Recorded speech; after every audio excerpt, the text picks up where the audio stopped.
Welcome to Clued in Mystery. I'm Sarah. And I'm Brooke, and we both love mystery. Hi, Brooke. Hi, Sarah. How are you doing? I'm doing pretty well. How about you? I'm great, and I'm really excited about today's topic because it is kind of about how we're doing. Yeah, we're going to talk a little bit about reading and mental health and mystery and mental health. And I will just start with a little introduction. Research suggests that reading fiction can positively impact mood and emotion. And there are examples dating back to the 5th century BCE linking reading and health. In clinical settings, creative bibliotherapists use works of fiction and ask their patients to identify similarities between themselves and the character, to recognize parallels between their emotional journeys, and asking the reader to gain insight into their situation by considering how the character resolves conflict. If you have children, you might have taken them through a similar sequence while reading together. And Brooke, you and I do something similar with our What Would You Do episodes. That's right.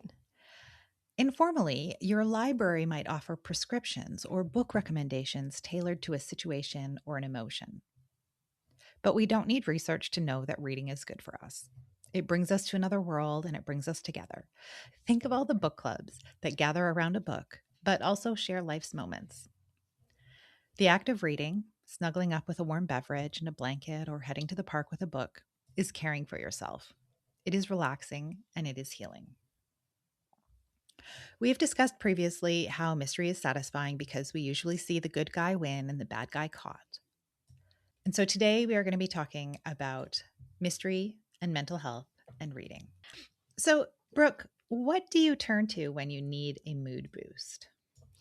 Yeah, that is a great question. And I just want to preface this by saying that when I was young, I can remember being a pretty small child. And maybe when I was having a particularly stressful week, or maybe I was just tired. And my dad would always ask me, "What do you have to look forward to?" Like, we're eating breakfast. Well, what do you have to look forward to? And that is a question that I think I've carried through my life with. So if I have a really, so I know like, well, by 4 o'clock, that really stressful thing is going to be over with. And I will tell you many, many times the thought that would come to me, the thing that I looked forward to was this great book that I had waiting for me. Or you're sitting in a long meeting at work and just, biding your time and you think, oh, but when this work day is over, I'm going to go home and I have this fantastic book that I'm in the middle of, and that they've always been kind of a high point for me, like this kind of hope, I guess, or happy anticipation. Yeah, I love that, Brooke. And I've had similar experiences, almost every morning I wake up and I think, okay, what am I looking forward to today? Yeah. I'm looking Hmm. forward to picking up my book at the end of the day. Often it's in the bathtub and it's 10 or 15 minutes of just absolute heaven. Yes. Well, and there again, so much of that is definitely self-care. Having something to look forward to is very healthy, but yet then the act of it too is of actually taking that time and like, no, I'm going to do this for myself. It's really important. And these days, it's maybe not a physical book, but I've gotten through a lot of long, boring drives or commutes listening to audiobooks. And it just makes the whole process so much happier because you're getting to find out what happens to your characters while you kind of do this mundane thing. Yeah, I made a note when I was thinking about this episode that um, I often listen to an audiobook while I'm doing chores. So I'm cleaning the bathroom and listening to some often it's a mystery, right? So there's something happening to someone else while I'm scrubbing the toilet. Yes. I just met a lovely woman yesterday who said, my garden has never been more weed free now that I discovered audiobooks. And I said, yes, my house gets clean or cleaner when I have a book that I'm listening to. Time just flies. But then she was very cute. She said, the only chore I can't do with my audiobook is vacuuming. And we agreed that there needs to be some sort of invention so that we can vacuum and continue listening. I love it. But you mentioned it was oftentimes mysteries, and I found a really interesting Psychology Today article that I'll just read a quote from. Mystery stories, whether classic whodunits or thrilling crime novels, tap into this neurological reward system. When we finally reach the aha moment, the brain experiences a surge of satisfaction and dopamine, reinforcing our love for unraveling mysteries. And it goes on to explain that our brains were really designed for detecting hidden threats and like watching out for problems. Obviously, the problems aren't the tiger in the on the safari any longer. However, we are wired to want to look out and watch for problems or put clues together. And so reading mysteries gives our brain kind of this little hit that it craves. Oh, that's such a great observation. And, I hadn't made that connection before that this is just instinctual, the way that people respond to mystery, that kind of, looking for danger, but in a very safe way. Yeah, I had never thought of that either, the actual way that our brains are wired for it, but it makes perfect sense. And it was it it kind of explained because you and I have discussed before, like why are these so satisfying to us? And Hmm. I think that there's something here. Our brains reward us because of our genetic makeup, basically. That said, I do find that there are different genres that I tend to lean into or stay away from depending on my mood. If I'm feeling particularly anxious or just like heightened stress, I don't typically respond well to watching a show that is stressful, right? Hmm. We were watching the other night something that was it was very intense, and my husband looked over at me, and I think I must have been just this like tight ball, and he's like, "Oh, we can't watch this anymore because this is not helping you." Right.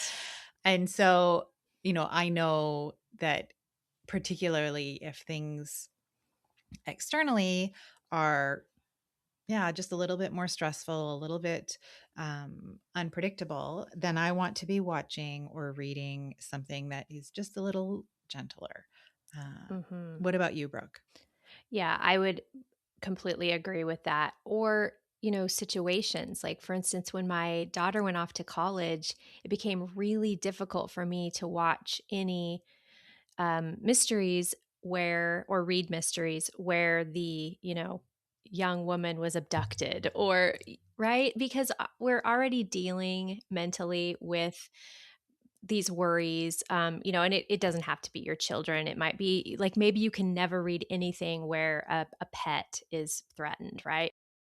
I think that that is very true. And especially if you're going through a big life change or stress. I mean, we heard that so clearly from Frances with Chronicles of Crime when she came on the show way back in some of our earliest seasons. And she talked about during the pandemic, she had a huge rise in her bookshop of sales of very gentle, cozy mysteries because people weren't able mentally to handle anything too violent or scary. So, if someone came up to you and said, I'm really struggling to focus on, you know, anything or read anything, what would you recommend? If you were a bibliotherapist, Brooke, what would you recommend? Okay, if that's a real job, I might need to go back and go to school. A bibliotherapist, that's a great opportunity. I would probably, and I'm terrible about naming titles off the top of my head, but I'm thinking back to our show that we did about mysteries without murder. And very much might say, why don't you look at something that has the puzzle, that has this crime being solved, but isn't quite so high stakes. And one of those options were some traditional YA titles, like Some Nancy Drew, maybe something that you loved when you were 10, 12. Um, Something that is just really low stakes, pretty gentle, but still gets you back into reading. And then I do think that can then gain momentum, because I've had some periods in my life where I just couldn't read, but it feels like once you kind of break that seal and start indulging again, then you can find your pace. Yeah, I think that's a terrific recommendation, Brooke. Particularly the idea of returning to something that you enjoyed when you were younger, right? To just kind Hmm. of bring you back to that time. And yeah, during the pandemic, I didn't read for it was probably at least a year. And I remember I think I've talked about this before, like feeling distraught that I would never enjoy another Yes. book. And what got me out of it was an audiobook. Hmm. Oh, and that's really when you found your love of audiobooks, isn't it? It is. I hadn't previously listened to an audiobook. And I can just very clearly remember standing in my kitchen, looking at my phone, looking at the library's app and scrolling through and seeing a Dan Brown book that I hadn't previously read. And I thought, okay, it's very like popcorn fiction, right? Like it's not gonna be mentally taxing, but I know he writes entertaining stories. I'm Hmm. gonna give this a try. And I did, and that is was what it took to get me out. So I would recommend to someone, if they particularly if they were having a hard time physically reading, that they try an audiobook or try a show, right? I Hmm. had a friend the other day who said something very similar to me, like, "Ugh, nothing's been able to keep my attention. What do you recommend I watch?" And I very happily produced a list of several different shows. I was like, if you have this streaming service, you could watch this. If you have this streaming service, you could watch this. And if you've liked this, then you might like this. And it was so much fun to put that together and say, you know, in here, I'm sure there is something that you will enjoy. Sometimes that's all it is just a change from whatever it is that they've been reading before. Exactly. Yeah, and we want these because it's at the end of the day it's entertainment, and we don't want it to become another stressor. And for you who'd been a lifetime reader, you probably felt a certain degree of stress, like you said, like, oh my gosh, I've lost this thing that I loved. And it added another layer of discomfort to the whole situation. And so, if you can just break away from that and remember, this is my fun. I went through a period of time where all I could watch on television, because I needed a distraction from what was happening in my own head, was Everybody Loves Raymond. And of course, this is definitely not in the mystery, but it does touch on something you said, which is something that was familiar, something that Hmm. maybe you watched during a very happy time in your life. And if that's what it takes to kind of just block out the world for a moment, I think it's just really good for us. What about Brooke? I mean, we've kind of touched on this. Like, can you think of anything that you wouldn't recommend to someone if they said, like, I'm struggling with either something to distract me or Hmm. I'm not able to read. Do you think you would tell them to stick away or stay away from anything? That's a tough one. I think it really depends on the person. I think if you know the person well enough to know, like, this is something that, like, they can't do dark because they really aren't somebody who likes dark stuff to begin with. So maybe the hot new title that's out there is something that's pretty dark, and you go, you know what, maybe that's not for you right now because you know them well enough. Yeah, I think it really depends on the person. Can you think of something in general that isn't good for those moments? Like you say, it's kind of a situational thing, right? Because I know you don't really like reading horror, and I certainly don't watch it. I'm okay to read something that is um, a little more gory or a little bit more suspenseful. And sometimes it's nice to read something like that that is so far-fetched. It's never going to happen. right? And then you can take a step back and be like, well, at least my life isn't like, at least I'm not running away from some madman, With a right? chainsaw. Exactly. So I think it really is situational. Um, but like I said, I know for me personally, if I'm in a period of heightened stress, I probably wouldn't be turning to something that is going to just amp Mhm. that up. I think it's fascinating how much it influences us. I think we take that for granted in a way that our psyche and our physical body really does get influenced by what we're consuming. But I found the same thing. I'll be watching a show and realize, oh, I'm like really clenched up right now. And it does affect us. We interact with it that closely, which is a fantastic and wonderful thing about fiction. But we kind of just need to keep an eye on that for our own self-care. Hmm. Hmm. Recently, we talked about craft mysteries, and I mentioned that we have this trend with especially some of the younger adults in the world, that this grandma hobbies have become very popular. And I think that this is a demonstration of people wanting to kind of do that self care, do some screen free activities. It's mentally soothing. And it goes along with some of the other tactile hobbies that have really gained popularity again, like knitting, puzzles, cooking, coloring. So I'm happy to see this resurgence of reading and this acknowledgement that it is really good for our well-being. Well, and that's interesting because I recently read a commentary just about kind of pop culture generally right now. And the quote was something like, it's really hard to get anything greenlit if it isn't a mystery.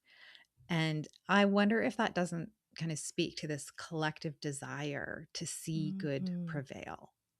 Oh, yes. I think that's a really great observation. And I think another wonderful thing that mysteries in particular do for our mental health is keeping our minds active. We discussed how it's innate that we want to go look for the clues, but it's also wonderful for us. Like maybe you've left full time employment and you don't have those job duties that are kind of keeping you sharp and pushing you to learn and things like that.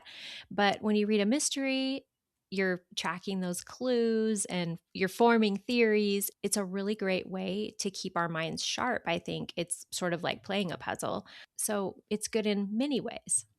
You and I, Brooke, we're not licensed therapists, but I think we would prescribe mystery to anybody. Absolutely. And so I will make this offer that if anyone needs a clued in mystery recommendation, we would be happy to provide one. Yes, I love that idea, Sarah. And then it's, as I said before, we can kind of learn about what you enjoy and give you some great recommendations to fit the stage of reading that you're in right now or watching. Absolutely. Thank you, Brooke, for chatting with me this morning about mystery and reading and mental health. It has been great, Sarah, as usual. And thank you, everyone, for joining us today on Clued in Mystery. Until next time, I'm Brooke. And I'm Sarah, and we both love mystery. Clued in Mystery is written and produced by Brooke Peterson and Sarah M. Stephen. Music is by Shane Ivers. If you liked what you heard, please consider telling a friend, leaving a review, or subscribing with your favorite podcast listening app. Visit our website to sign up for our newsletter, The Clued In Chronicle, and get mystery news, podcast updates, and bonus episodes. We're on social media at Clued In Mystery.